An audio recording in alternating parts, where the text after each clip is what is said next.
বইয়ের সিলেবাস পাল্টাইছে সরকার, জুলাই আগস্টের বিপ্লবের ঘটনা ঢুকাইছে। কি ঘটনা করেছে সেটা না দেখি। এটা পঞ্চম শ্রেণীর বাংলা বই। দেখেন, হাসিনার নাম নেয়নি। পরে মনে হয় পুলিশের দায় শুধু, আওয়ামী লীগ নাই, ছাত্রলীগ নাই, গণঅভ্যুত্থানের বিরুদ্ধে মেইন কালপ্রিটের নাম নাই। এরা বাচ্চাদের কি শিক্ষা দিতে চায়? যদি বইয়ে হাসিনার নামই লেখা না হয়, আওয়ামী লীগের নামই লেখা না হয়, তাহলে গণঅভ্যুত্থানটা হইলো কার বিরুদ্ধে? জনগণ তো হাসিনার বিরুদ্ধে দাঁড়াইছে। পুলিশ তো প্রতিরোধ করতে গিয়ে নিপীড়ন করছে। এই নৃশংস প্রতিরোধের দায় কেবল পুলিশকে দিচ্ছে। কেন হাসিনার নাম কেন নিচ্ছে না? বাচ্চাদের জানা উচিত না হাসিনা জোর করে ক্ষমতায় থাকা এবং তার অপশাসনের বিরুদ্ধে আমরা ফাইট করছি। আমাদেরকে এখনো কারা হাসিনার রাজ্যে রাখতে চাচ্ছে, যে রাজ্যে হাসিনাকে কালপ্রিট বলা যাবে না? তো কে লিখেছে? রাখাল রাহা।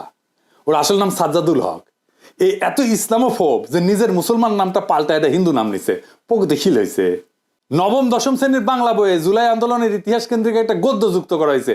এটাতেও খুনি হাসিনার নাম লেখা হয়নি। কিন্তু আমরা কার বিরুদ্ধে যুদ্ধ করছি তার নাম লিখতেছে না। কারা শহীদদের খুন করছে, গুলি করছে, পঙ্গু বানাইছে, অন্ধ বানাইছে, তাদের পরিচয় বলতেছে না। এটা কেমন ইতিহাস? 4-5 মাস না যাইতেই এই ইতিহাস বিকৃতি, তাও গণ অভ্যুত্থানের সরকার ক্ষমতায় থাকা অবস্থায়। পরে কি হবে তাইলে ভাবেন। এই বই রাগাল মধ্যে ঢুকে দিবেন। হারামজাদা বুদ্ধিজীবী চাইতেছে। এবার বুঝেছেন তো কেন আমি বানবুক সুশীলগের আর বামদের গেলাই।